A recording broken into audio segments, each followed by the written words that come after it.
हमारे चैनल को सब्सक्राइब करें, वीडियो को लाइक करें, शेयर करें, बेल आइकॉन को जरूर दबाएं। अगर वीडियो अच्छी लगे तो कमेंट में लिखकर जरूर बताएं। भारत के पूर्व प्रधानमंत्री, किसानों के मसीहा को इसी वर्ष भारत सरकार द्वारा भारत रत्न दिया गया है। उनकी जीवनी पर हमारे चैनल द्वारा प्रकाश डाला गया है। यह वीडियो आप लोगों को कैसी लगी, इसको देखकर कॉमेंट में लिखकर हमें जरूर अवगत कराएं। चौधरी चरण सिंह की जीवनी, प्रारंभिक जीवन, शिक्षा, राजनीतिक करियर, कार्य और योगदान, विरासत और बहुत कुछ। चौधरी चरण सिंह, उनका जन्म 23 दिसंबर 1902 को नूरपुर, उत्तर प्रदेश, भारत में हुआ था। वह एक राजनेता थे जिन्होंने कुछ समय के लिए प्रधानमंत्री के रूप में कार्य किया। चौधरी चरण सिंह, उनके प्रारंभिक जीवन, शिक्षा, राजनीतिक यात्रा आदि के बारे में अधिक जाने। चौधरी चरण सिंह का जन्म 23 दिसंबर को हुआ था और उनके सम्मान में हर साल राष्ट्रीय किसान दिवस मनाया जाता है।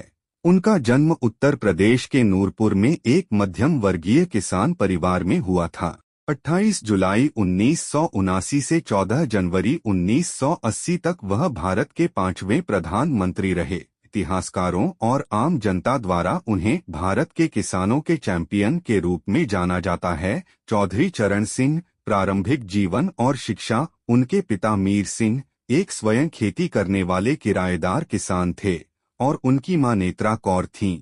वह 5 बच्चों में सबसे बड़े थे। उनका परिवार मेरठ जिले के एक गांव से दूसरे गांव में चला गया।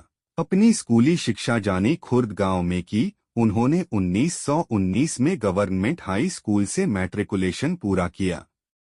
1923 में उन्होंने आगरा कॉलेज से बीएससी और 1925 में इतिहास में एमए पूरा किया। उन्होंने कानून में भी प्रशिक्षण लिया। उन्होंने गाजियाबाद में सिविल कानून का अभ्यास किया। 1929 में वह भारतीय राष्ट्रीय कांग्रेस में शामिल हो गए और पूर्णकालिक राजनीतिक करियर चुना।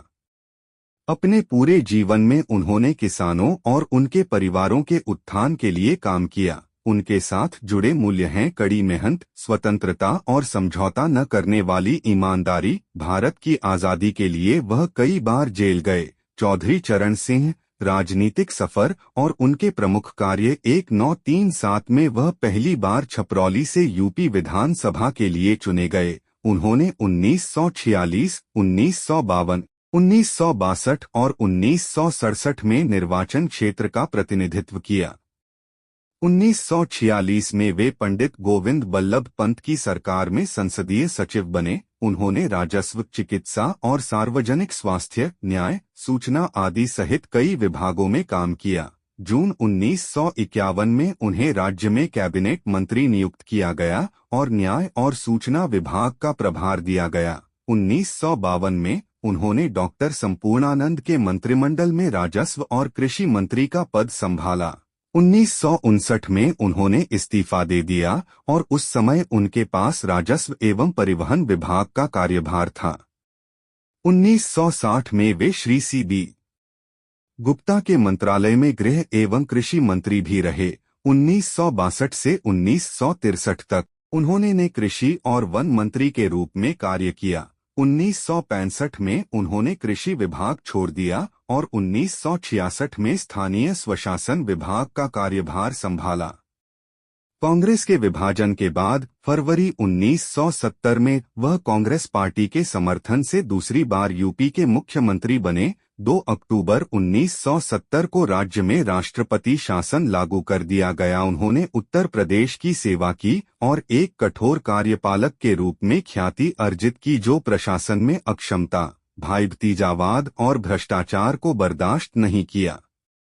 यूपी में वह भूमि सुधारों के मुख्य वास्तुकार थे और उन्होंने 1939 में डिपार्टमेंट रिडेम्पशन बिल के निर्माण और अंतिम रूप देने में अग्रणी भूमिका निभाई। इससे देनदारों को बड़ी राहत मिली। उन्होंने पूरे राज्य में एक समान बनाने के लिए भूमि जोत की सीमा को कम करने के उद्देश्य से 1960 में भूमि होल्डिंग अधिनियम लाने में भी महत्वपूर्ण भूमिका निभाई।